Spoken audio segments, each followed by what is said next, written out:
Em fervente oração, vem o teu coração na presença Capítulo 9. de Uma Deus conversão maravilhosa. derramar. Certa manhã, ao despontar no horizonte o sol, como de costume, projetou seus raios benfazejos sobre bons e maus. Um desses raios foi diretamente aos olhos do dono de um bar, que estava dormindo. O homem despertou e aprontou-se para um novo dia de atividades. Ele trabalhava no balcão, rotineiramente, sem se preocupar com mais nada, sem pensar em coisa alguma. Aparentemente, parecia que não havia motivo para preocupações. A saúde da família era boa e os negócios também iam bem. Contudo, aquele dia para ele seria diferente dos outros. E a preparação para aquele dia, que iria ser diferente, tinha começado quando, alguns dias antes, ele encontrara um sueco alto, que chegara a Belém havia pouco tempo. O dono do bar, terminado o trabalho, encostou-se ao muro diante de sua casa para fumar o seu cachimbo. Ultimamente ele estava fumando e bebendo além do costume. Mostrava-se insatisfeito com a vida. Sentia que lhe faltava alguma coisa, mas não sabia bem o que era. Aconteceu que, enquanto ele permanecia encostado no muro, o sueco alto aproximou-se, parou diante dele e tirou do bolso um livro grosso de cor preta. Era uma Bíblia. O sueco alto disse-lhe que Jesus podia salvá-lo, perdoar seus pecados e transformar sua vida. Depois disso, o sueco emprestou-lhe a Bíblia para que ele a lesse em casa. Naquele dia, que seria diferente, o dono do bar olhou para a mesa em que estava a Bíblia que lhe fora emprestada. Era a Bíblia particular do pregador, e tinha assinalados com traços vermelhos alguns trechos que transmitiam luz, paz e consolação a quem os lesse. O homem pegou aquele livro mais uma vez. Quantas vezes havia folheado as páginas e lido trechos ou capítulos, ele não saberia dizer, porém sabia que aquele era um livro extraordinário. A leitura dele proporcionava tranquilidade e paz. Este livro, refletia ele, tem resposta para todas as dúvidas que me assaltam. Afinal, a vida não terá alguma coisa mais do que preocupações e trabalhos? Somos apenas máquinas? Não. A vida é alguma coisa mais. E a Bíblia tem a resposta para todas as perguntas e solução para todos os problemas. De repente, aquele homem chamou a esposa e disse-lhe que a partir daquele dia ele não venderia nem mais bebidas, nem mais cigarros ou fumo. A esposa olhou-o muito admirada, sem o entender direito, porém concordou com suas palavras. Ele falara com tanta convicção que parecia ter sido envolvido por um véu de harmonia. A satisfação interior aflorava-lhe no rosto. A mulher ficou calada. Ultimamente ela notara que o marido manifestava gestos esquisitos, talvez em razão da ingestão de bebidas alcoólicas, que nos últimos tempos era excessiva. Mas aquela decisão naquele momento não podia ser efeito de álcool, pois ele não havia bebido. De mais a mais, aquela decisão não tinha caráter duvidoso. O homem foi até a loja e começou a olhar para as mercadorias. O estoque estava completo, nada faltava. Cada coisa permanecia em seu lugar. Ele havia dito ao sueco alto que era independente, não estava sujeito a ninguém. Era dono de si próprio, não tinha quem mandasse sobre a sua vontade.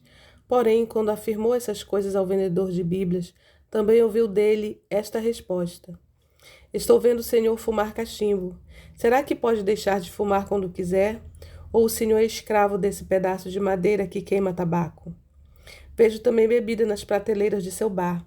Aquele líquido que está na garrafa talvez o domine e o escravize. Que utilidade a cachaça lhe tem prestado para que o senhor se mostre dependente dela? O senhor não é escravo de sua esposa nem de seus amigos que lhe querem bem. Então por que se deixar escravizar pelos vícios que tanto o prejudicam?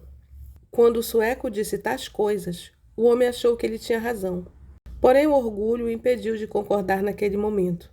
Agora, porém, tudo havia mudado. Estava resolvido a não mais vender fumo e álcool. Pensou em jogar tudo fora. Porém não quis apressar-se para não se arrepender. Resolveu aguardar o dia seguinte para executar o que havia determinado. Começou a juntar a mercadoria nas prateleiras e nas caixas de papelão. Decidiu também naquele dia assistir ao culto para se certificar da verdade e resolver se continuaria ou não a vender cachaça e tabaco. Quando havia terminado a arrumação das mercadorias, a esposa entrou na loja, viu as prateleiras vazias e perguntou ao marido se tinha sido o sueco que lhe havia ditado aquela medida para que ele se tornasse um bom cristão. Ele respondeu que aquele gesto era espontâneo, pois sentia em seu coração que, vendendo álcool e cigarros, estava concorrendo para que outros se viciassem e tivessem uma vida que ele não queria também para si. Contudo, não farei nada precipitadamente. Sei, porém, que, se eu desejar seguir a verdade, Jesus abrirá novos caminhos para nós.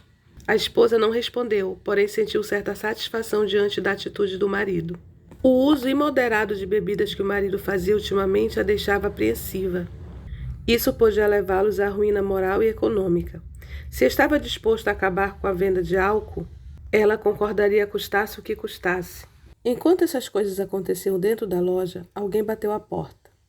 O dono do bar olhou para o relógio e viu que já havia passado a hora de abrir as portas. Ora, se não queria vender bebidas, por que abrir? Olhou para as prateleiras e viu-as vazias. Sobre o balcão estava a Bíblia, o livro dos livros, que havia tomado o lugar das bebidas e dos cigarros. Sem saber por quê, talvez por hábito, o negociante abriu a porta da loja vazia. Quem batera na porta era um jovem. O negociante surpreendeu-se, pois geralmente só fregueses conhecidos frequentavam o seu bar. E aquele rapaz era estranho. O moço pediu certa marca de cigarros. Após passar os olhos em redor, perguntou se a loja ia fechar ou mudar-se para outro local. Não, respondeu o dono. A razão não é essa. Esta loja é das mais bem-sucedidas do lugar. É claro que tenho a marca de cigarros que você quer. Porém, a razão por que estou fechando esta casa é esta, e apontou para a Bíblia sobre o balcão.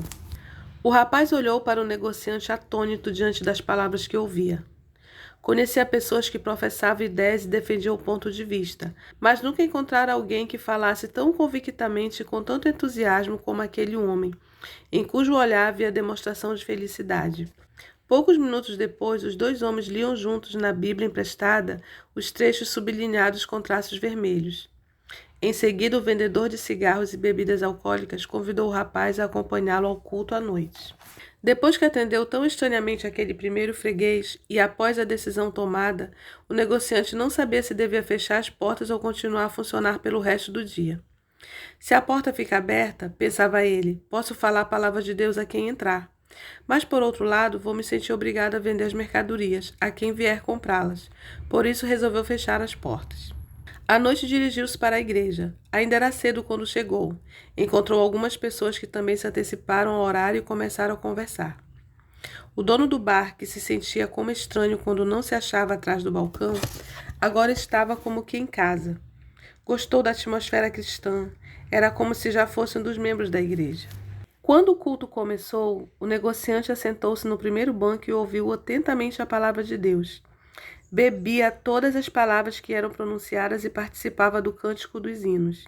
Enfim, parecia um antigo cristão. Ao término do culto, um apelo foi feito e ele levantou o braço como sinal de que aceitava Jesus.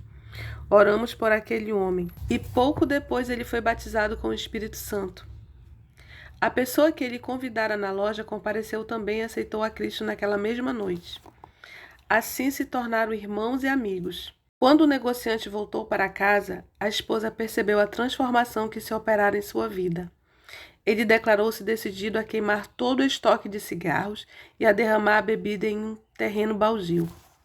A esposa do negociante ficou tão fortemente impressionada com aquela transformação que manifestou ao marido o desejo de conhecer esse Deus transformador, de quem ele recebera novas forças, novas energias e nova disposição para viver.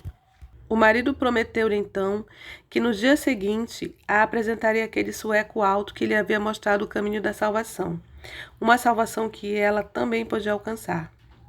Na manhã seguinte, fizeram uma grande fogueira no quintal, alimentada por caixas de cigarro, charutos, cachimbos e outras mercadorias. Dentro de poucos minutos, toda a vizinhança tomou conhecimento do que estava acontecendo. Muitos quiseram convencer algum negociante de que devia dar-lhes o tabaco e não queimá-lo. Mas ele a todos respondia: Não desejo este vício na minha família, nem devo contribuir para que ele se estenda e domine os outros. A esposa do negociante estava muito satisfeita e com razão. Quantas noites ela havia passado sem dormir para cuidar do marido, prostrado na cama sob o efeito da bebida. Agora Jesus havia feito uma limpeza total no seu coração e da mesma forma tinha que ser feita uma limpeza total na loja e no lar deles. Pouco tempo depois, a esposa do negociante também aceitou a Cristo. Aquela família entrou em nova fase de vida, cheia de paz e felicidade. Mas ninguém pense que Deus desamparou o comerciante. No mesmo local em que antes tinha o bar, ele abriu uma casa de frutas, o início de uma forte organização comercial com várias lojas espalhadas pela cidade. Além da prosperidade econômica, ele dispunha agora de todo o tempo para servir ao Senhor, dando uma contribuição valiosa, sem dúvida, à causa de Cristo. Mais tarde, o negociante contou-me que Deus havia mandado aquele freguês desconhecido à sua loja. Se fosse um dos vizinhos ou um conhecido que tivesse feito aquela pergunta, talvez ele não tivesse coragem de se negar a vender o cigarro e de falar dos novos objetivos de sua vida. E se tivesse continuado a vender álcool e cigarros, não teria alcançado a salvação, nem teria levado outros a Cristo. Podes fluir o que estás a pedir quando tudo deixares no altar. Quando tudo perante o Senhor estiver e todo teu ser Ele controlar, só então hás de ver que o Senhor tem poder quando tudo deixares no altar.